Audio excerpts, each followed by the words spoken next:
welcome back to my channel. In today's video, I'm going to be providing you with a little update on my ink journal, and then I'm going to be showing you another kind of fountain pen and ink related spread that I decided to do in my A5 ring binder. So first, let's start with this. This is an A6 ring binder. I've done a video on this, and it's where I put my ink journal. But it is an A6 size kind of insert with pocket ring binding and inside a Gillio A6 Punto.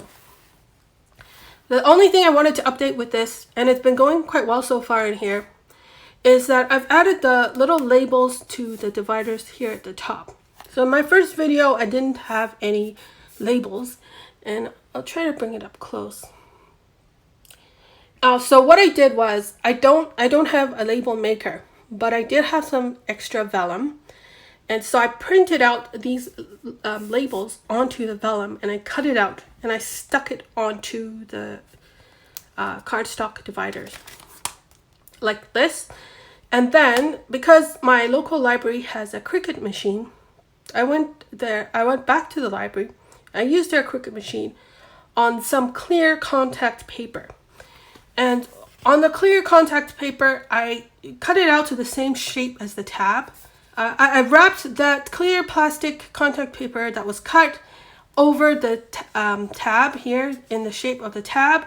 Since I will be touching these tabs regularly, then it's a good way to reinforce the tab. So that's how this is. Now there's one other spread that I wanted to do that's related to my ink journal, but I didn't really want to do it in an A6 size because I felt that for this particular spread, it would be too small in the A6 size. And that's where the A5 comes in. The A5 size is my kind of biggest ring binder. So let me show you sort of what it is. And the reason behind me creating this new spread is because I wanted to see, out of my fountain pens, I wanted to see a list of all of them at a glance, and I wanted to see which inks I had in each pen.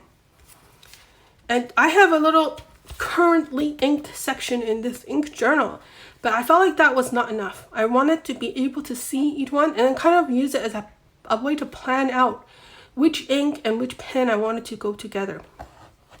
So let me show you. It is my fountain pen inventory. This is just the cover page.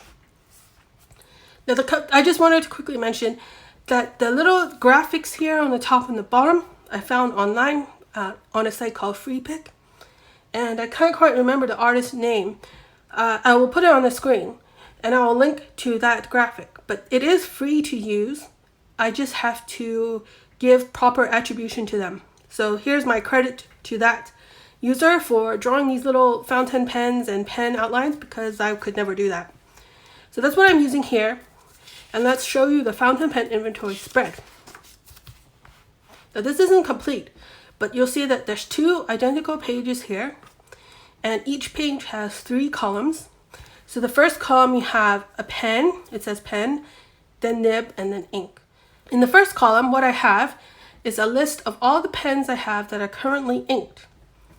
And then in the right side, I have a list of all the inks that are inside each pen. So this pen has this ink, and so on and so forth. Lastly, the nib, you can probably tell where I'm going with this.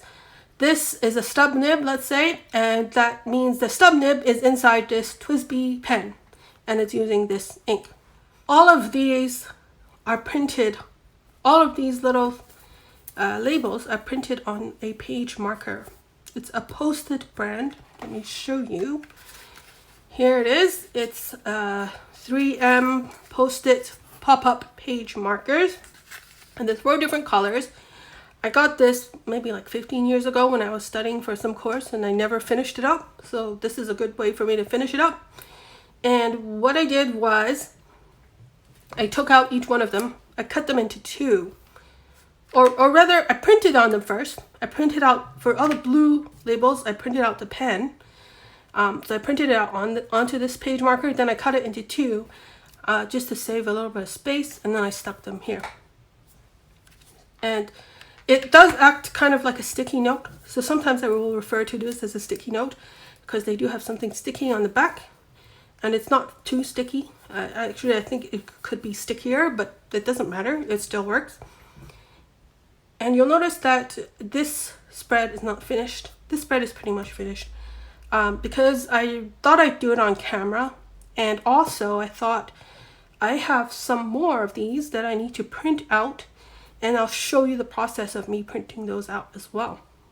I could have taken each page marker and then cut it into two and then just written on it in pen. But I did see a video by another YouTuber called Dakshina, and she had an entire video on how you can use Post-it notes and use this software to create your own sticky notes by printing on top of the sticky note. So you should go check out her video. So I took the kind of basic steps from her video to use for my purposes, and instead of using the software that she uses, I decided to use Microsoft Word, as I already have Microsoft Word. And let me show you the template I got. So here's my template. I have here a couple of these page markers stuck to it already, so you can lift it up here, and then these outlines are the same shape as that of the page marker. So what I'm going to do with it is I'm going to run it through the printer, and then I'm going to print on top of it. Now you'll see here I put front of the printer, and then the bottom I put back of printer, just to remind myself, because I did mess it up the first time. And well, I'll show you how it goes after I finish printing. Alright, we have come back. I had this blue sticky note that was meant to go here, but I guess it kind of fell off during the printing. And my printer is really loud. I hope you don't hear that. But I'm going to have to try this again with another sticky note maybe, because now this printed onto the piece of paper instead of the sticky note, which I did not want to do. So these ones are fine. It's just this one.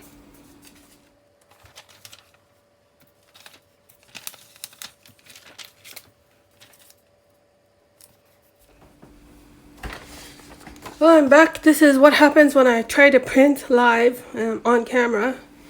This sticky note, now I put in a new sticky note, it bent over, and so now it's print on the template and only partially on the sticky note. So now I've got to do it again. Alright, finally, we have success. It printed properly.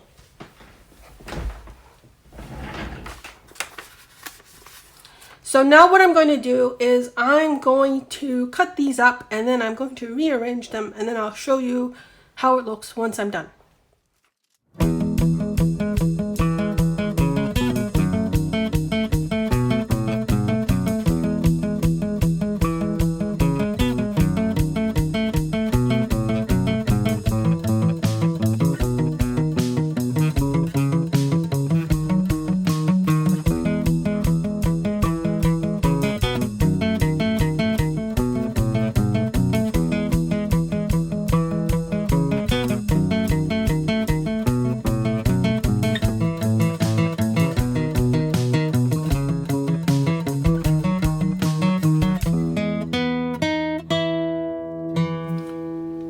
Alright, here we are. I'm almost done.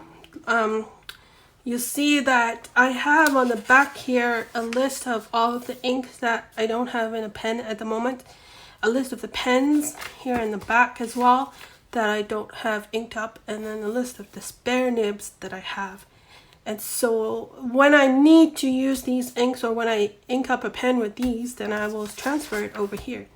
So I couldn't fit all of my currently inked pens into this 2 pages, which are 14 pens in total. I guess I do have 16 pens. And then I realized that I printed this TWSBI Eco in the white. I printed it twice, so I don't need this anymore. For these two, you'll notice there's no inks, because this one uses a sample ink, one of those little inks I have in those little 2 milliliter or 5 milliliter bottles. And so I don't have anything printed out for that. And this one uses the same ink as this pen. So I also didn't print out a duplicate of this. So I'm going to leave it blank for now until I decide what to do. But for the sample ink, what I've decided to do is I went back to my page markers and I used the pink page marker, which is the only color I don't have in here right now.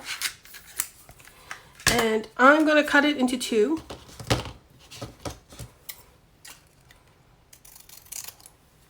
I'm going to stick one on here, and then I'm just going to write in pencil what the sample ink is.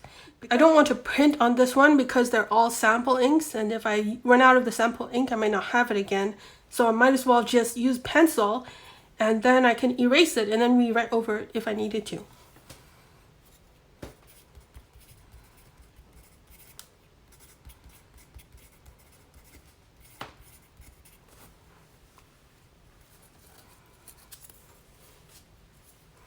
And there you have it. I like that I can see, for the most part, all of my pens all at once, even though there are two more in the back. Maybe I want to be using more of my samples because I do have like a pack of samples which I have not gone through yet. Maybe I want to take out one of those samples and use it in one of those pens, and then I can look at my list of pens, or maybe my list of empty pens here and here, and let's see which one I want to put, which sampling I want to put in there. And then I can add it to this list. So that's a great way to do it. Now, last thing I wanted to say was I also wanted to incorporate something that I'm already doing in my ink journal. And that is my use up the ink section. Use up the ink section. Now, this section here is another table. It shows the pen. And it shows, and I write down the pen name. I write down what ink is in that pen, and then once I'm done with the ink in that pen, what ink I'm going to replace it with. So let's say, for example, this last entry, the Cross Bailey pen, I used to have Oxford Blue in here, and then I replaced it with Autumn Oak, which is the sample, and that's exactly what you see here. But let's say I had the Pilot Metropolitan here with the Noodler's ink, and I have not checked it off yet because I haven't finished using up the ink in that pen. Same with this entry, the Platinum Profonde. I got the ink little bob in there, and it's here, so that matches up. It's got little bob, and I want to replace it with little Pip. So how am I going to use that in here? I think what I want to do is I'll take the little Pip, this little page marker, and then I'll put it over the little bob page marker like this. Or maybe what I can do is I can just use the nib column because I don't use it that often. Maybe I'll use it like that. So when I'm looking at my pen inventory, I will be able to see that once I'm done with little bob, then I can switch it out to little Pip, because that was my plan in this ink journal, and then that should be my plan here as well. I think that will work. Anyway, I hope you got some use out of this spread. I mean, I just finished it on camera, but I do think it would be very useful for me to rearrange everything and see everything at a glance, as I've said before. So if you have any questions, please let me know. And thank you very much for watching, and I'll see you in my next video. Bye.